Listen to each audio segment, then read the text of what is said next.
You're joking, aren't you? It's the Teesside Chef.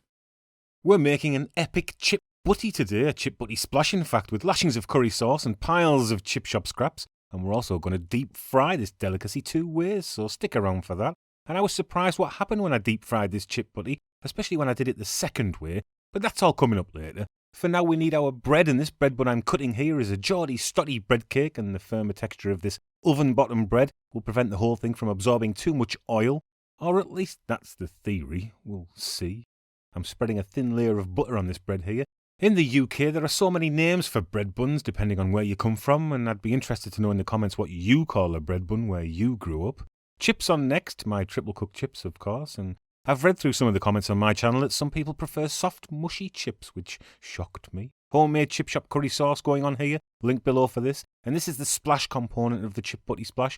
Although gravy, beans or mushy peas can also be used. Chip shop scraps provide a satisfying crunch, and after adding lots of salt and vinegar we're ready to close this up and give it a good squash down. Now this particular delicacy was very popular in my native northeast England when I was a young whippersnapper, and after gaining entry with fake ID and drinking the local hostelries dry, me and my chums would always hit the chip shop for a chip butty splash with scraps at the end of the night. A perfect end to those carefree nights in the 90s. We were Generation X and we didn't know it at the time, but we would be the last generation to enjoy such simple pleasures en masse as drinking culture began to change, socio-economic conditions changed, and a new generation came through with their own ideas. I'm not saying it was any better or worse, and being Generation X, we embraced the changes wholeheartedly and probably stayed at the party too long, in all honesty. After all, we were the rave generation, and many of us had already turned on, tuned in and dropped out, so had nowhere else to go, frankly.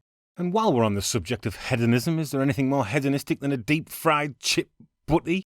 8 minutes or so is all this needs in oil at 170 degrees Celsius, 340 Fahrenheit, and you do want to flip this a couple of times in the pan as it fries, so an even colour all around can be achieved. But what did we Generation Xers achieve?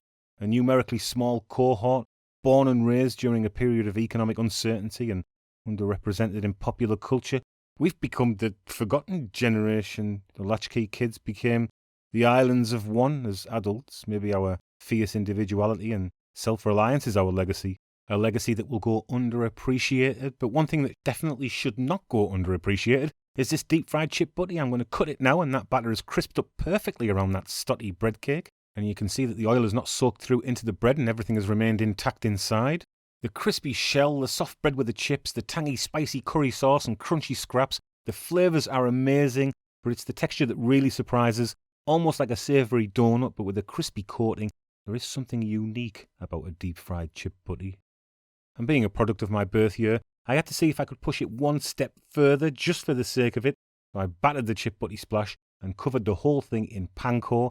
And I often wonder what it is about Generation X that has given many of us this need to always look for the higher high. Was it that we were the most underparented, undernurtured generation ever? Did our upbringing give us freedom to seek pleasure for pleasure's sake? Or did it compel us to do it, to find in that pleasure what was missing inside us, the void we couldn't and can't explain? Many of us went too far. There's a line in the Pogue song, A Rainy Night in Soho, that laments, some of us fell into heaven, some of us fell into hell.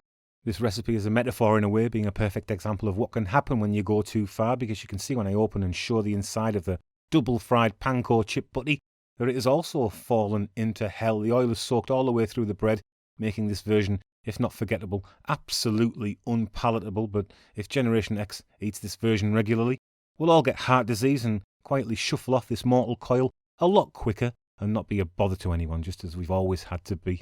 Forgotten, unfulfilled and unacknowledged, a testament to the selfish, entitled boomer generation that spawned us.